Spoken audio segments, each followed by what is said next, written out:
মাঝ সমুদ্রে দাঁড়িয়ে আছে একটি বিলাসবহুল জাহাজ, ভিতরে শত শত মানুষ।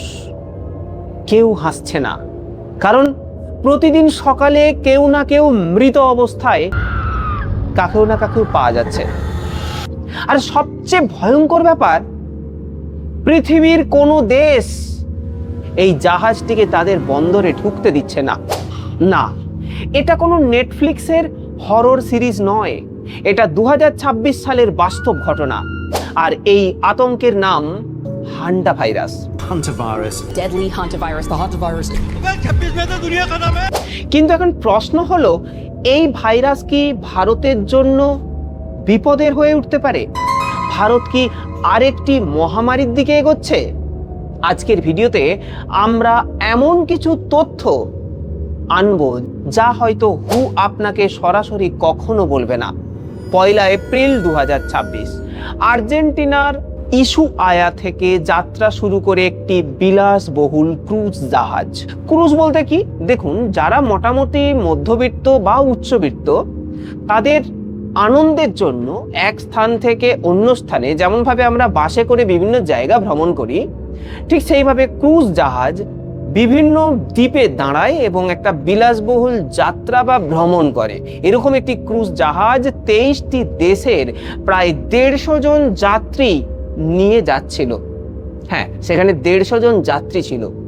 প্রথম কয়েকদিন সবকিছু স্বাভাবিক, কিন্তু তারপর পঞ্চম দিনে এক ডাচ যাত্রী হঠাৎ মারা গেলেন।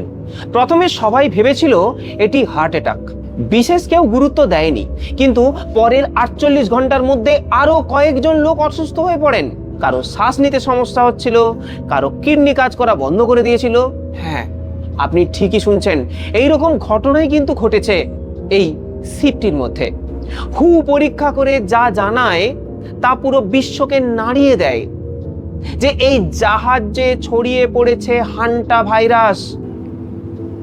এটি সবথেকে ভয়ঙ্কর ব্যাপার কি জানেন?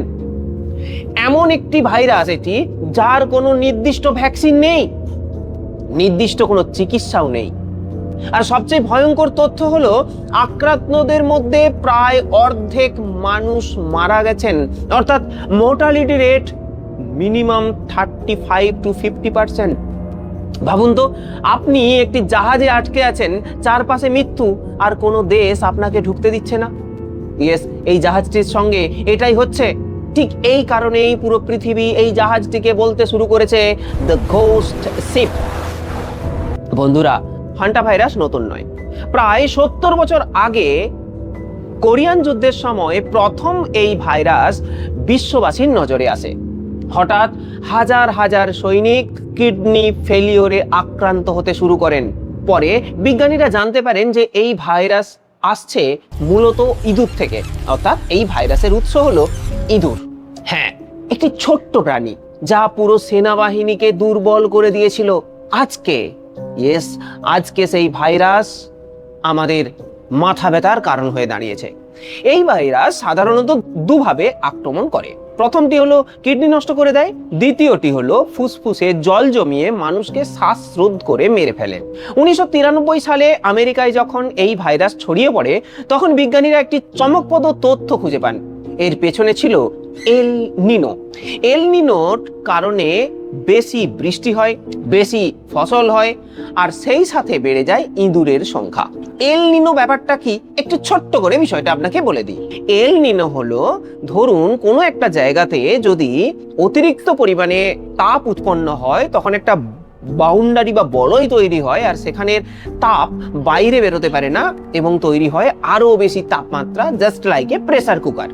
যখন এই এল নিনো তৈরি হয়, তখন ফসলের ক্ষতি হয়, আর সেই ফসলের যখন ক্ষতি হয়, তখন ইঁদুরের সংখ্যা বেড়ে যায়।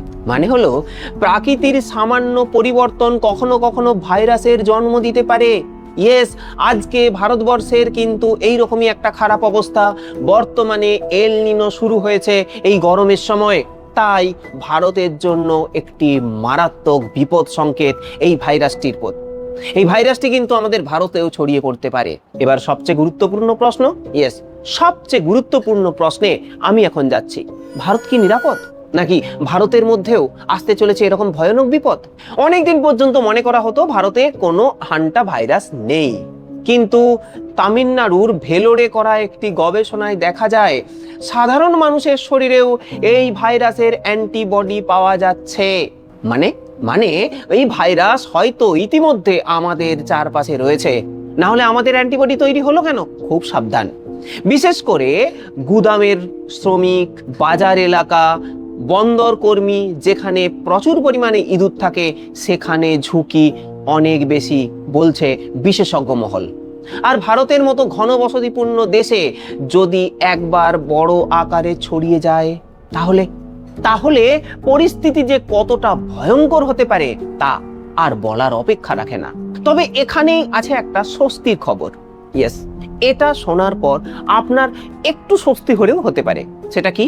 হান্টা ভাইরাস সাধারণত মানুষ থেকে মানুষে ছড়ায় না, শুধুমাত্র একটি বিশেষ ট্রেন অর্থাৎ খুব ঘনিষ্ঠ সংস্পর্শ ছাড়া এই ভাইরাস ছড়াতে পারে না।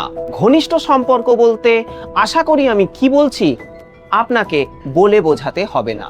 মানে কোভিডের মতো এত দ্রুত ছড়ায় না, না, কোভিডের মতো কিন্তু এত দ্রুত ছড়ায় না। কিন্তু কিন্তু কিন্তু যদি ভবিষ্যতে ভাইরাসটি মিউটেশন করে, যদি এল নিনো এবং জলবায়ুর পরিবর্তনের কারণে ইঁদুরের সংখ্যা হঠাৎ বেড়ে যায়, তাহলে বিশ্ব আরো একবার অপ্রস্তুতকর একটি ভয়ঙ্কর সমস্যায় পড়বে। তাহলে আমরা কিভাবে নিজেদের সুরক্ষিত করব? এখন আমাদের লাখ টাকার প্রশ্ন। কারণ ভয় পেলেই তো আর হবে না, সচেতন হতে হবে। আর যদি সচেতন হতে না পারেন তাহলে কিন্তু আপনি ভাইরাস থেকে কখনোই পরিত্রাণ পাবে না। কি কি সচেতনতা অবলম্বন করতে হবে সেটা আপনাকে একটু বলি।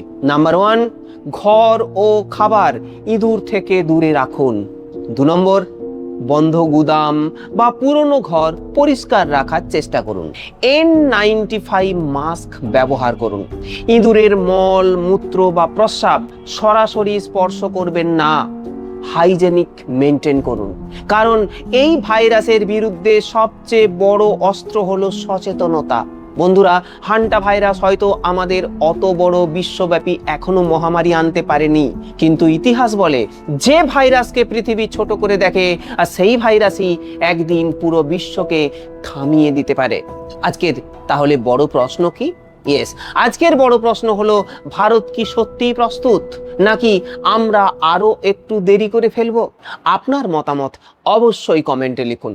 যদি ভিডিওটি ভালো লেগে থাকে তাহলে শেয়ার করুন, কারণ সচেতনতা হয়তো কারো জীবনকে বাঁচিয়ে দিতে পারে।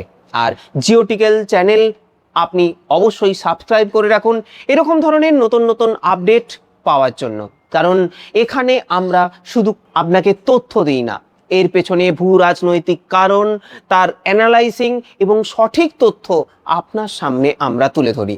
আমি রাজকুমার আজ এতক্ষণ আপনার সঙ্গে ছিলাম। ভিডিওটি আজকে এখানেই শেষ করলাম। যদি ভিডিওটি ভালো লেগে থাকে, যদি আপনার পছন্দ হয়, তাহলে অবশ্যই লাইক করবেন, কমেন্ট করে জানাবেন কি বিষয়ে আপনি আমাদের থেকে ভিডিও চাইছেন। আমি অবশ্যই সেই বিষয়ে ভিডিও তৈরি করে দেব।